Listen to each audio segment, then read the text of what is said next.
in collaborazione con FNP CISL Udine.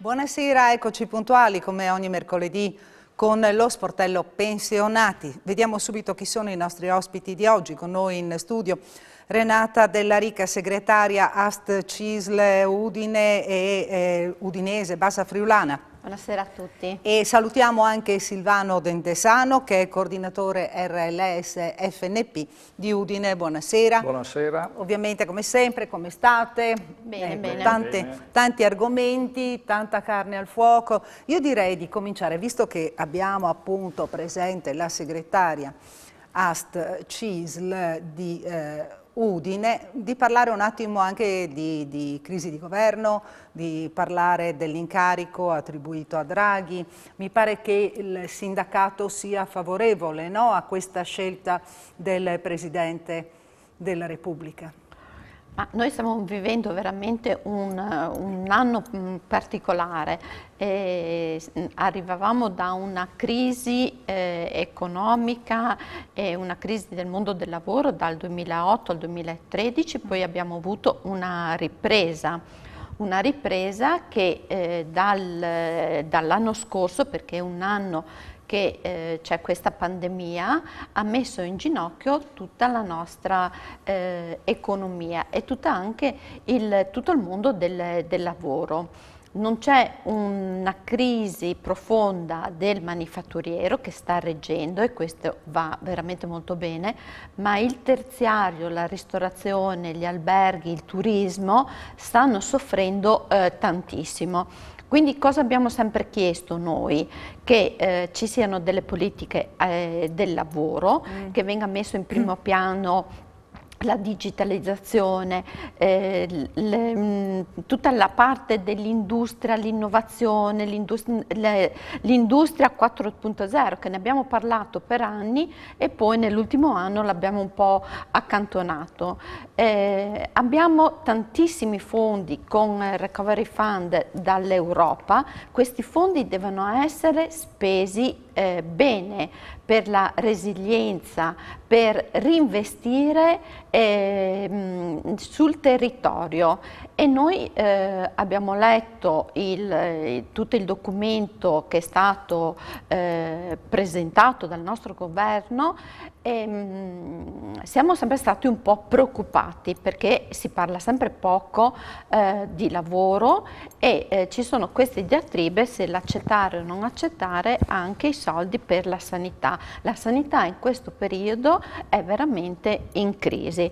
Quindi noi quello che chiediamo è un governo di larghe intese, un governo che faccia le riforme e la scelta anche del nostro Presidente su Draghi è una scelta di grande valore, una scelta importante, ma una scelta che noi chiediamo che porti avanti tutti gli interventi strutturali che servono per far ripartire il nostro Paese, anche perché dagli ultimi dati sono veramente dati preoccupanti, dati Istat, dove tra novembre e dicembre quasi 90.000 donne hanno perso il posto di lavoro. Sì. Quindi sono veramente dati preoccupanti. Sì, infatti anche si è perché evidenziato che chi paga sono soprattutto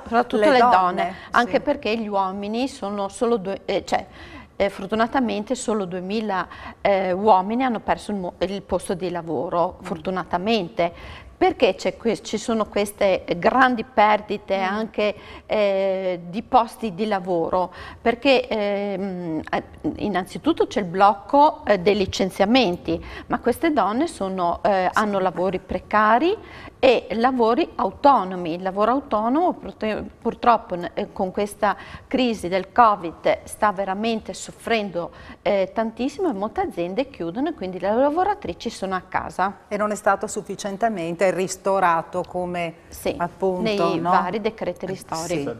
C'è da dire anche che l'approccio, diciamo, è stato buono, al di là dell'altro profilo, insomma, di Draghi. C'è da sottolineare innanzitutto comunque che c'è una sconfitta della politica. Questo credo che vada sottolineato. È evidente sotto gli occhi di evidente. tutti questo. Ha sottolineato anche lui, oltre al Presidente, quali sono i punti su cui andare a lavorare. A me è piaciuto molto l'intervento che ha fatto, soprattutto quando ha detto andrò a consultare le parti sociali. E questo diciamo, speriamo che sia veramente un buon inizio. Nel momento in cui si chiede di consultare le parti sociali, voi siete subito favorevoli. Tra l'altro ricordiamo anche che la richiesta di avere un rappresentante appunto come Mario Draghi alla guida del governo era partita anche dagli imprenditori della nostra regione, dagli imprenditori di Udine, proprio da Confindustria. Una petizione. E io non lo so, volete che chiudiamo questo capitolo dedicato all'attuale situazione, perché abbiamo tanti argomenti da affrontare. C'è anche una nota sul fatto dei 2500 posti di lavoro volatilizzati tra i lavoratori somministrati. Tanto per collegarmi a quello che stavi dicendo tu, Renata, proprio questo riguarda il Friuli Venezia Giulia e quindi ci saranno anche difficoltà di ricollocarli, di ricollocare queste persone. Però voi avete messo a disposizione degli strumenti, si parla di forma temp, quindi siete pronti per... Allora, quello che noi chiediamo da tempo e chiederemo anche a questo nuovo governo, che vengano fatte delle politiche attive concrete, che formino le persone, che già lavorano, perché gli operai, i lavoratori pubblico e privato deve avere un percorso continuativo di formazione, ma anche chi perde il posto di lavoro. Tutti i lavoratori somministrati possono accedervi attraverso Formatemp e noi chiediamo proprio il diritto mirato alle politiche attive del lavoro, che sono veramente importantissime, come sono state in questo periodo importanti tutte le politiche che sono state messe in atto per salvare i posti di lavoro, come i milioni di ore di cassa integrazione che i lavoratori hanno potuto utilizzare. Stanno cominciando ad arrivare le telefonate. Dovete precisare ancora qualcosa? Cioè, ma volevo dire che noi, e messaggi.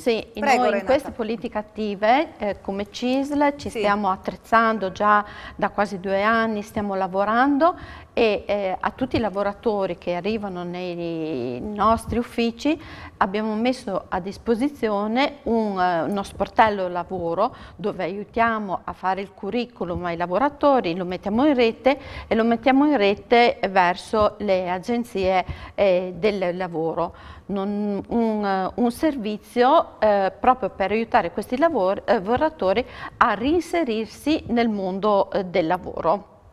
E qui chiedete proprio collaborazione con gli uffici con gli uffici della regione e quindi con gli uffici del lavoro, degli uffici di collocamento. Qui bisognerebbe anche dire che dovrebbe partire questa benedetta implementazione dei centri per l'impiego, no? Perché naturalmente i centri per l'impiego con i navigator dovevano avere questa funzione, un po' di ricollocazione, questo ruolo diciamo che è partito molto blandamente, insomma, per cui bisogna, io non dico ripensare perché non si può sempre ripensare un servizio che si dà, ma comunque senz'altro bisognerà cercare di implementare qualcosa anche facendo un sacrificio, assumendo delle persone, ma soprattutto secondo me dando degli strumenti a partire dal strumento digitale che è fondamentale per la ricollocazione al lavoro di queste persone. perché altrimenti si devono affidare purtroppo poi se no alle società interinali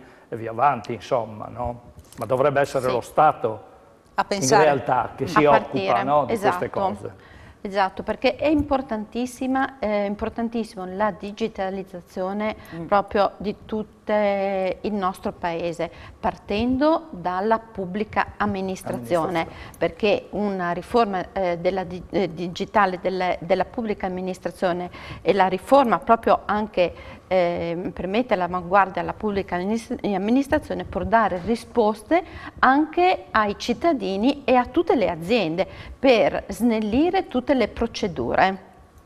Possiamo leggere un messaggio? Possiamo cominciare? Certo. Cosa dite? Che poi magari affronteremo altre tematiche nel corso della trasmissione. Volevo chiedere, la persona saluta, la mamma l'abbiamo accudita io e mia sorella fino ad ora. Purtroppo dopo un'importante operazione abbiamo dovuto optare per la casa di riposo. Chiedo, la pensione d'accompagnamento la percepirà ugualmente o le verrà tolta? È invalida al 100%. Grazie e poi ci fa i complimenti per la trasmissione. Deve fare la comunicazione innanzitutto che diciamo, la mamma o la persona che adesso passando dal proprio domicilio, andando in casa di riposo o in qualsiasi altra struttura, deve essere fatta comunicazione naturalmente all'INPS. L'accompagnatorio dovrebbe venire inconglobata nella retta della casa di riposo. Penso che non dovrebbe nella riduzione della retta. Praticamente anziché pagare, cioè la retta, la retta viene abbattuta con... Sempre naturalmente in base poi al reddito e via, chiaramente presentando l'ISEE e via. Comunque deve essere anche fatta la comunicazione. E quindi anche questo importo che viene dato come... No? Dovrebbe andare a contribuire all'abbattimento della retta. Allora, fra i temi di cui dobbiamo parlare questa sera c'è la questione dei 15 anni di contributi, che ci sono delle possibilità, delle novità, che cosa si può fare? Diciamo che riguarda, abbiamo parlato di donne prima, riguarda principalmente diciamo, le donne che sono nate diciamo, dagli anni 55 agli anni 60. Molte di queste donne hanno lavorato diciamo, nel distretto delle sedie, principalmente. Hanno lavorato per un po' di anni, poi naturalmente subentrando qualche problematica familiare hanno dovuto interrompere il rapporto di lavoro. Vanno in pensione, possono usufruire di questi contributi. Allora, possono usufruire, con la legge Amato del 1992, dei 15 anni di contributi precedenti al 31 dicembre 1992. Se loro hanno 15 anni di contributi, vuol dire 780 settimane accreditate, loro possono fare richiesta di pensionamento. Naturalmente il pensionamento decade a 67 anni di età. Ah, non a 70, io ero convinta che si potesse... 67 anni di età più una finestra di 3 mesi. Ecco, questa è l'indicazione generale perché poi all'interno della legge Amato ci sono 3 possibilità. Ecco. E quindi naturalmente per chi presume di avere 15 anni, 16, 17 anni di contributo è meglio oggi attraverso lo SPID naturalmente o attraverso il patronato accedere alla propria cartella INPS e verificare le contribuzioni. Abbiamo detto tramite SPID. Ecco, noi abbiamo come CIS una novità. Possiamo dirla fra un attimo così creiamo suspense sulla novità? Sì. Andiamo in pubblicità, ci vediamo tra poco.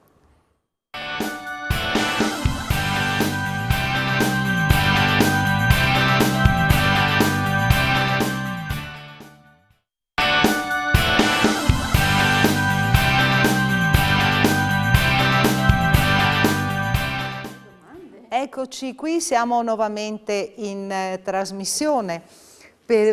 Abbiamo dato il via alle telefonate 0432 5735 17 oppure potete scrivere a 393 186 1551. Abbiamo ancora degli Sì, abbiamo come degli CIS attivato un servizio per che abbiamo lasciato in registrazione, sospeso, esatto, no? per la registrazione e l'accreditamento poi dello SPID. Adesso è in funzione presso lo sportello CAV di Manzano, ma successivamente attiveremo sicuramente anche presso la sede di Udine, dove adesso stiamo già formando degli operatori, per cui chi ha bisogno tramite non le poste ma una società privata accede alla registrazione e poi con l'aiuto del personale nostro, insomma, viene fatto l'accreditamento dello SPID, perché chiaramente, insomma, non tutti hanno dimestichezza con questi mezzi informatici e anche con il digitale. Tante volte non sono in possesso del telefonino adeguato magari o dello smartphone, per cui ecco, stiamo attivando questo servizio presso le nostre sedi CAF. Allora c'è una richiesta: pensionato, divorziato con addebito di assegno di mantenimento alla ex, poi risposato. Domanda: in caso di morte cosa aspetta l'attuale coniuge? Grazie, si firma Mario. All'attuale coniuge aspetta la pensione di reversibilità quando muore, se ha la pensione. Sì, all'attuale coniuge, all'attuale no? coniuge. Non sposati. alla prima moglie. Alla prima moglie che cosa aspetta?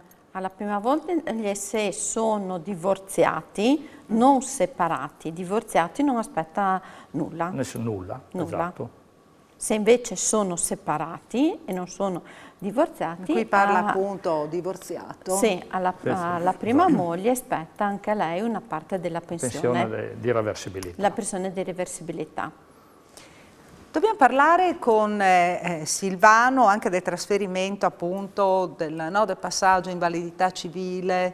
Sì, ecco, ci sono delle novità anche per quanto riguarda... Diciamo che bisogna prestare attenzione... Più che novità, bisogna stare molto attenti. Dovrebbe passare tutto, diciamo, d'ufficio tramite l'INPS, cioè chi ha la pensione di invalidità, sì, al compimento dell'età dei 65 anni, viene tramutata questa pensione, che adesso sono le 258 euro se non euro, in assegno sociale, e automaticamente d'ufficio. E diciamo anche lì, in base al reddito, diciamo che quell'assegno sociale medio lì è di 348,3 euro. Ecco, quindi bisogna fare attenzione che chi ha la pensione riceve una pensione di invalidità civile, al compimento del 65° anno di età questa pensione viene trasformata in assegno sociale.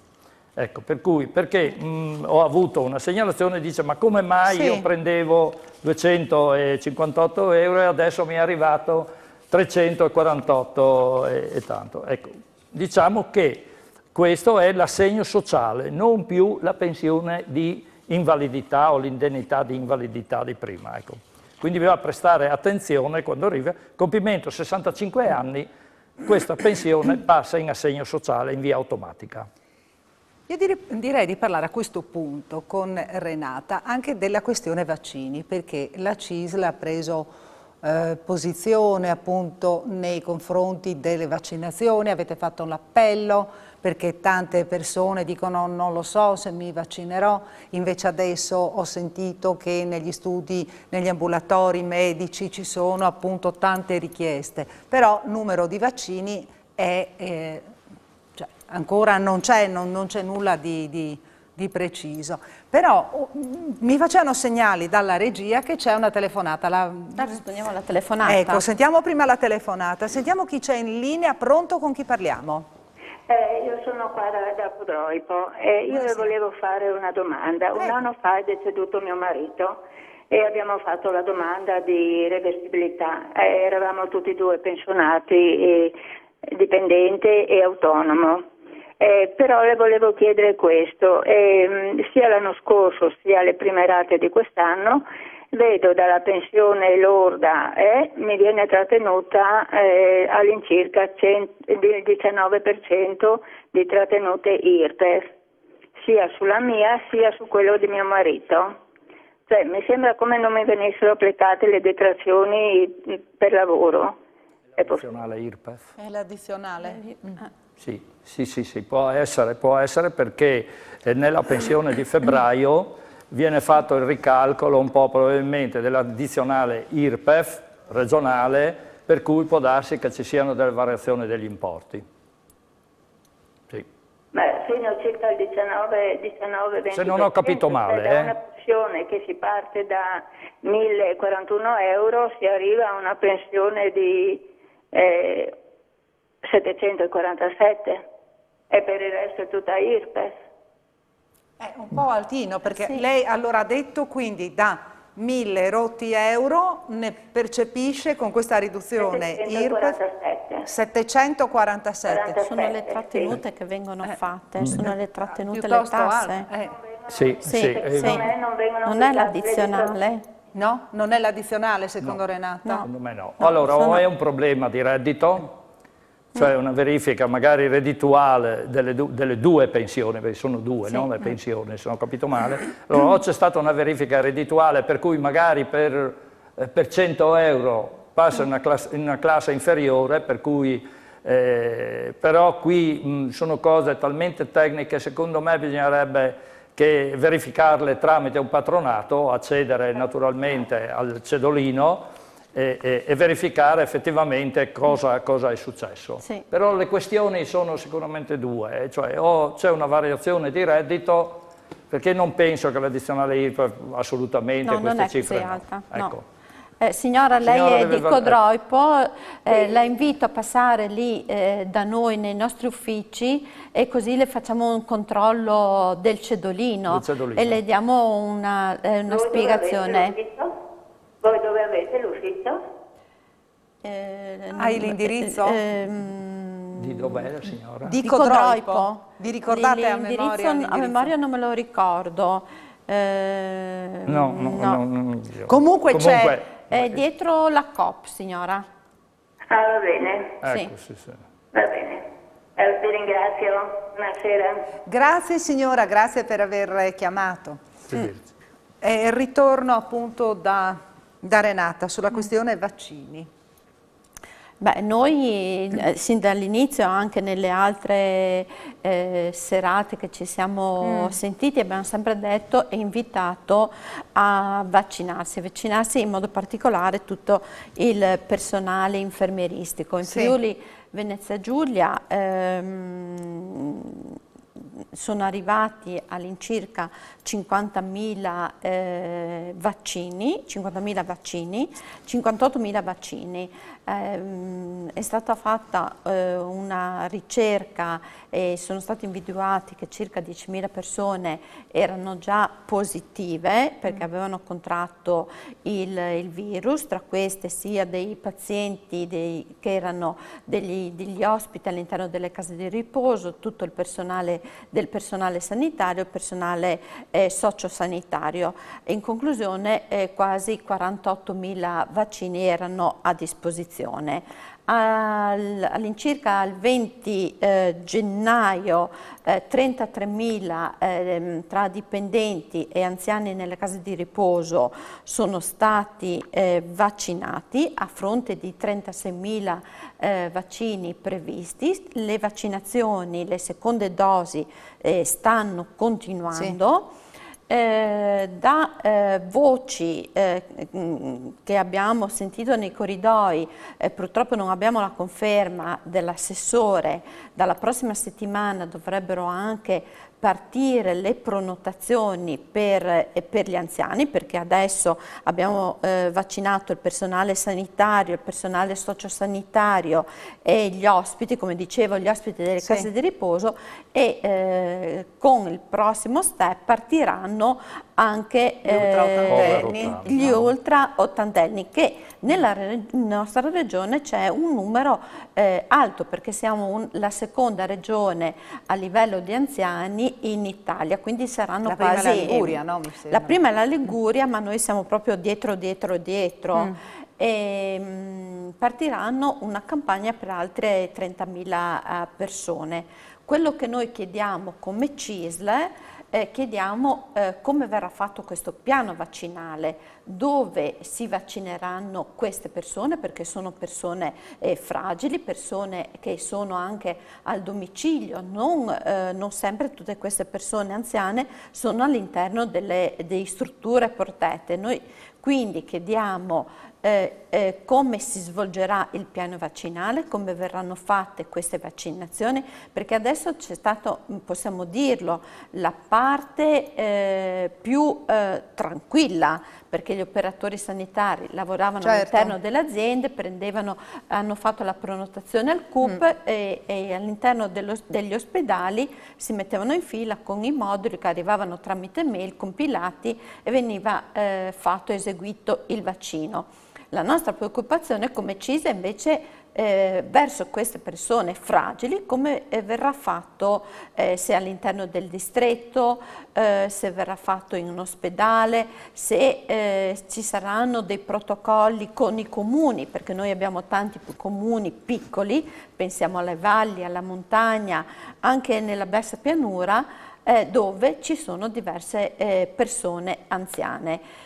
La risposta che noi avevamo fatto anche il messaggio l'altra volta di vaccinarsi, le vaccinazioni per il vaccino antinfluenzale aveva coperto il 18% del personale sanitario, mentre la vaccinazione contro il Covid-19 ha avuto veramente dei numeri molto importanti, quasi tutto il personale è stato vaccinato. Sì, stiamo aspettando quel famoso piano di piano vaccinazione, vaccinale regionale. piano vaccinale della regione ancora, no? Sì, del quale effettivamente c'è la necessità, però che tanto vediamo appena arriva. Dovrebbe dettare le linee guida, insomma, chi li fa, dove si fanno, cosa si fanno e tutto. E quindi si parla di partire la prossima settimana, ma noi come CISL, CISL Confederale e i pensionati chiediamo come si svolgeranno le prenotazioni e dove si faranno questi vaccini. Io direi di farci una piccola pausa per la pubblicità, ci ritroviamo qui tra poco.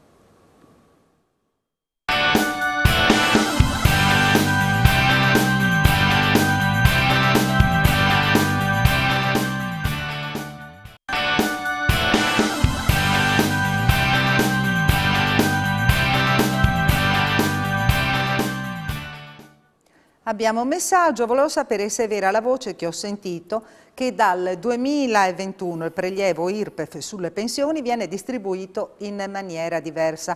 Praticamente si paga qualcosa di più mese per mese, ma in compenso anche la 13ª mensilità sarà di uguale valore. Firmato Emanuele. Che cosa rispondete a Emanuele? Sì, ci sono diciamo delle novità, no? Sul cedolino della pensione del mese di febbraio, no? E queste novità riguardano alcuni pensionati che potrebbero trovare una riduzione delle pensioni, soprattutto quelle un po' di importo elevato. Sono state effettuate dall'INPS le operazioni di verifica sull'adeguatezza degli importi trattenuti nel corso del 2020 a titolo delle riduzioni delle pensioni queste riguardano principalmente di importo elevato.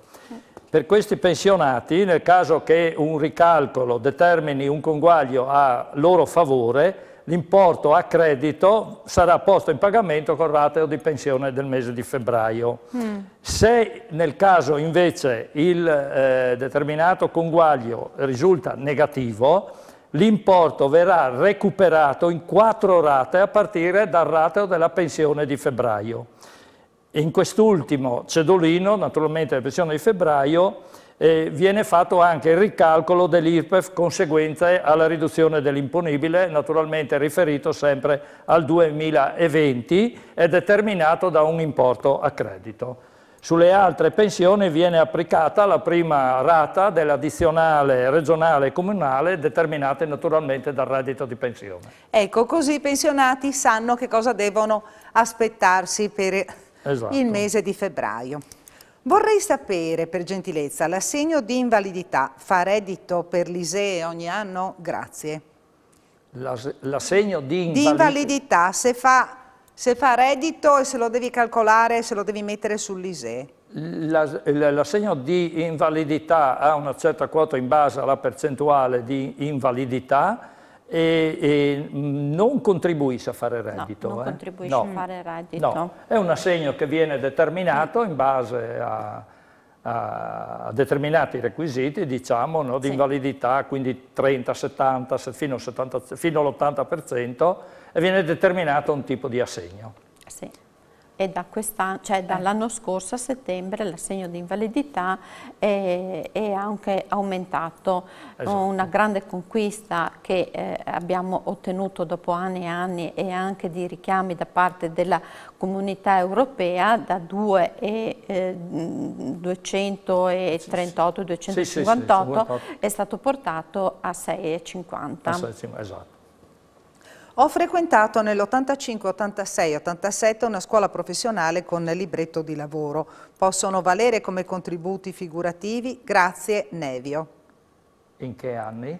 85, 86, 87. Devono essere riscattati? Devono essere riscattati. Che ha fatto una scuola professionale. Ecco. Allora, chiamo da Udine e sono infermiere. Vorrei capire in modo chiaro la differenza fra lavoro usurante e gravoso e quali siano le diversità ai fini pensionistici. Grazie. Beh, ai fini pensionistici ci sono delle diversità tra lavoro usurante e lavoro gravoso. E naturalmente in tutti e due queste determinazioni, lavoro usurante e lavoro gravoso, fanno fede quanto si è lavorato in maniera sia usurante sia gravoso. In base alla determinazione delle settimane, dei turni che si è lavorato, come è stato spiegato anche la scorsa settimana dalla brava Liliana, viene calcolato la percentuale, diciamo, di pensione per cui accedere, insomma. Quindi mi diceva Renata il numero delle notti? Anche il numero delle notti. Turni, notti, viene fatto turni, notti. Attenzione che bisogna stare un po' molto attenti. Allora, intanto l'età a cui si può accedere è 41 anni, non più 42, 3 mesi. Quindi 41 anni di età, viene verificato se si è svolto il lavoro usurante o gravoso. Deve essere presentata alla domanda di pensione una certificazione dell'azienda in cui si è lavorato, che deve certificare le quantità di ore lavorate in turni, in notti, naturalmente, e in anni. Questa determinazione vale, cioè devono aver lavorato negli ultimi 10 anni almeno 7 anni. Ecco, questo per quanto riguarda i lavori gravosi. Ecco, per cui a 41 anni uno che ha fatto questi lavori presenta la certificazione dell'azienda in cui ha lavorato e lì viene determinato poi tramite i calcoli, insomma. Comunque bisogna stare molto attenti perché poi ci sono delle tempistiche, mi sembra che quest'anno sia entro maggio bisogna fare la richiesta, dopo 6 mesi l'INPS risponde se la richiesta viene accolta o viene rigettata. Ecco, questo diciamo si raccomanda sempre, cioè noi abbiamo oggi talmente tanti tipi di assegni pensionistici che chiaramente noi anche in trasmissione diamo delle indicazioni generali, ma è sempre bene soprattutto su questo tipo di pensioni proprio fare una verifica tramite un patronato se esistono, diciamo, le condizioni per poter presentare la domanda, perché molte volte si presenta la domanda e poi... Sì, però almeno la trasmissione serve un po' a chiarire le idee, a dare indicazioni, no, alle persone su come devono muoversi, cosa devono fare, perché e tanti imparare si trovano anche, diciamo, ritorniamo sempre al discorso di prima, no?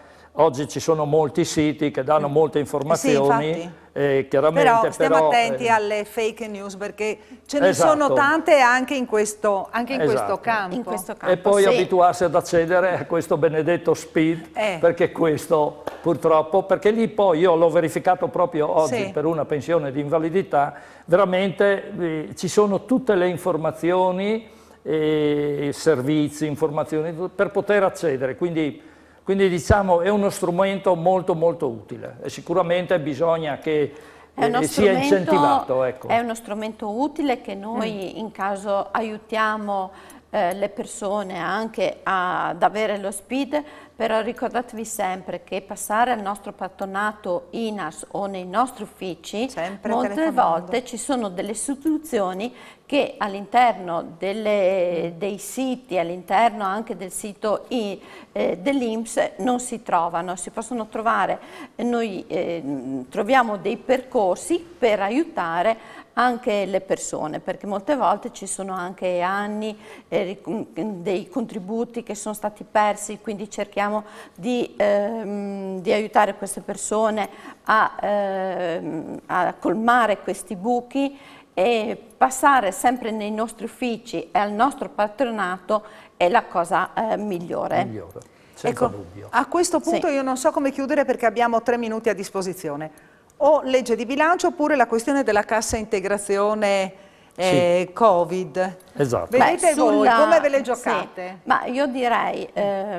Io 30 secondi. Allora partiamo con la cassa, che è una cosa importante, perché molti lavoratori non ne sono a conoscenza. Esatto, così allacciamo. Allora, la domanda che è frequente, per esempio, per il lavoratore che si appresta o si avvicina al pensionamento in questo periodo è: come mai mi hanno messo in cassa integrazione pur avendo in carico, diciamo, 30 giorni di ferie e 150 ore di permesso?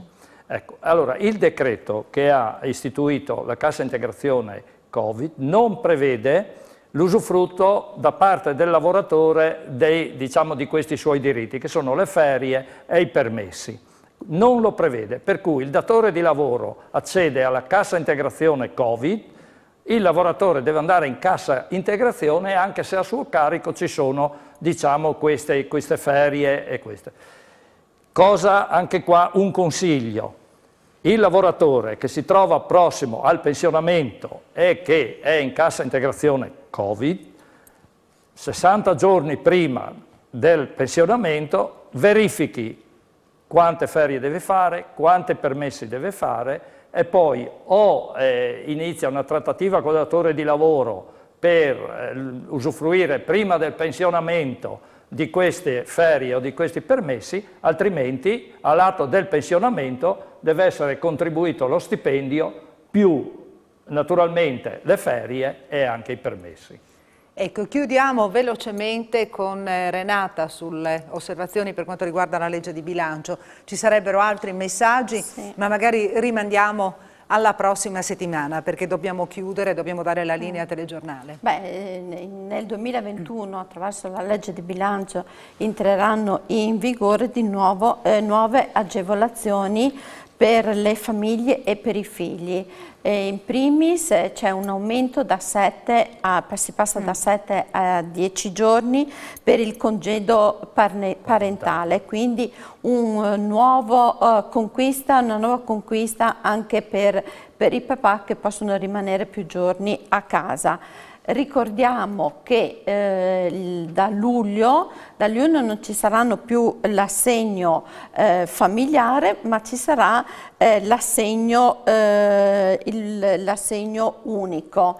Quindi è importante che tutti i lavoratori formulino la nuova domanda, anche perché ci saranno delle modifiche per le detrazioni per i figli a carico, e quindi bisogna riformulare tutte le domande. Comunque noi saremo con maggio, giugno, luglio, ne riparleremo magari anche nelle prossime puntate, anche perché ci stiamo preparando per queste nuove campagne per gli assegni. Grazie Renata. Tanti temi che non siamo tutti riusciti nelle prossime puntate. Esatto. La trasmissione non finisce mica oggi, ci vediamo mercoledì prossimo, sempre alla stessa ora. Grazie a Renata Della Ricca, grazie a Silvano Dentesano. A mercoledì prossimo, puntuali, in diretta, 18:15, arrivederci. Buonasera. Arrivederci a tutti.